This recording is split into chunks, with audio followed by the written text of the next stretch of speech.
जनता के वोटों की कृपा पाने के लिए नेता जितने मुंह उतनी बातें कर रहे हैं। ऐसा ही एक मुद्दा उत्तर प्रदेश में अपराध का है, जहां आज आपको पता चलेगा क्या प्रधानमंत्री उत्तर प्रदेश में अपराध के मुद्दे पर गलत बयानबाजी कर रहे हैं। क्या बीजेपी अध्यक्ष अमित शाह आंकड़ों को तोड़ मोड़ कर वोट मांग रहे हैं।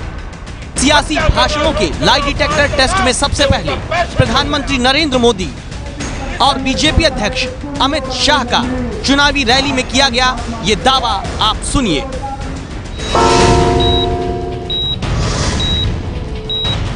एक दिन में उत्तर प्रदेश में 24 मां बेटियों पर बलात्कार होता है। उत्तर प्रदेश में 24 घंटे में 21 मां बेटियों पर बलात्कार करने का प्रयास होता है। हर रोज उत्तर प्रदेश में हर रोज 24 बलात्कार होते हैं, रेप होते हैं, 21 बलात्कार के प्रयास होते हैं। अब बारी थी उन बयानों का सच पता करने की। आपको बता दें कि देश में हुए अपराधों का संपूर्ण और विश्वसनीय डेटा जारी करने वाली संस्था नेशनल क्राइम रिकॉर्ड ब्यूरो है, जो केंद्र सरकार के अधीन है। ये राज्यों में दर्ज क्राइम के हर मामलों को इकट्ठा कर देश में हुए एक एक अपराध का आंकड़ा नेशनल क्राइम रिकॉर्ड ब्यूरो ही हर साल जारी करता है। तो क्या अमित शाह और प्रधानमंत्री ने इसी सरकारी एजेंसी के आंकड़ों के आधार पर विरोधियों को घेरा है? ये पता करने के लिए हम सबसे पहले बीजेपी नेता शाहनवाज हुसैन से मिले।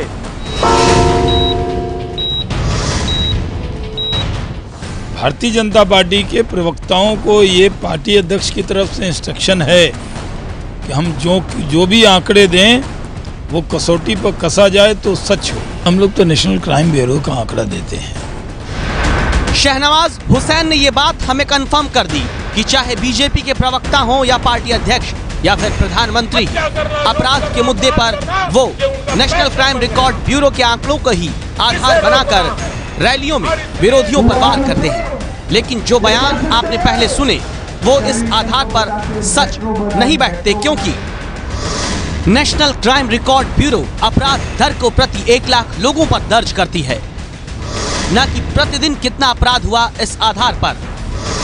फिर क्यों प्रधानमंत्री और बीजेपी अध्यक्ष उत्तर प्रदेश में रोज बलात्कार के 24 मामलों की बात कहते हैं?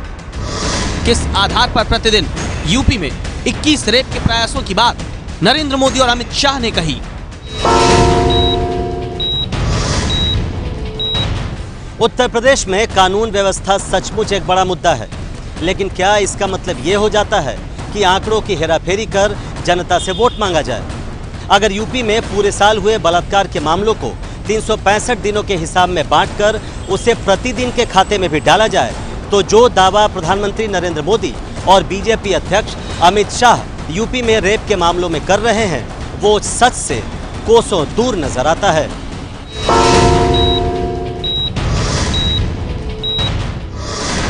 प्रधानमंत्री का दावा है कि यूपी में रोज 24 बलात्कार होते हैं, जबकि केंद्र की ही एजेंसी एनसीआरबी के मुताबिक यूपी में 2015 में बलात्कार के 3025 केस दर्ज हुए, यानी करीब 8 बलात्कार प्रतिदिन।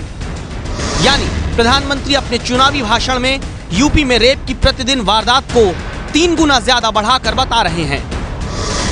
इसी तरह मोदी अमित शाह का दावा है कि यूपी में रोज बलात्कार की कोशिश के 21 मामले होते हैं, लेकिन एनसीआरबी के मुताबिक यूपी में 2015 में 422 ऐसे मामले दर्ज हुए। यानी सरकारी आंकड़ा कहता है कि उत्तर प्रदेश में रोज रेप के प्रयास का करीब 1 मामला ही हुआ। तो फिर इसका मतलब हुआ कि प्रधानमंत्री और अमित शाह चुनावी भाषण के दौरान यूपी में रेप के प्रयासों की प्रतिदिन वारदात को 21 गुना बढ़ाकर जनता से वोट मांग रहे हैं। अब प्रधानमंत्री मोदी का वो बयान सुनिए जहां उत्तर प्रदेश में कत्ल के मामलों पर आंकड़े सुनाकर वोट मांगा गया। इन आंकड़ों का लाई डिटेक्टर टेस्ट करें, उससे पहले बयान सुनिए।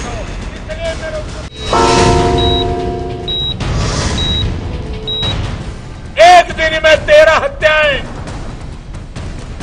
एक दिन में 33 अपहरण होते हैं, एक दिन में उत्तर प्रदेश में 19 दंगे होते हैं। और जब प्रधानमंत्री के इस बयान का सच हमने जाना तो पता चलता है कि 2015 में कत्ल की वारदातों पर अपराध की दर के हिसाब से देश में 22वें नंबर पर था उत्तर प्रदेश। 2015 में अपहरण की वारदातों में 19 राज्य उत्तर प्रदेश से ज्यादा बदनाम रहे। 2015 में दंगों की वारदातों की दर यूपी से ज्यादा 16 और दूसरे राज्यों में थी।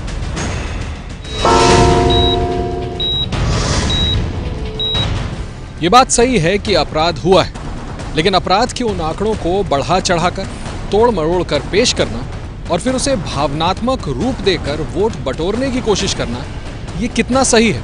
इस तरह के नेता सिर्फ एक दल में नहीं बल्कि तमाम पार्टियों में पाए जाते हैं। कुछ और लोगों के भी लाई डिटेक्टर टेस्ट होंगे हमारी अगली रिपोर्ट में।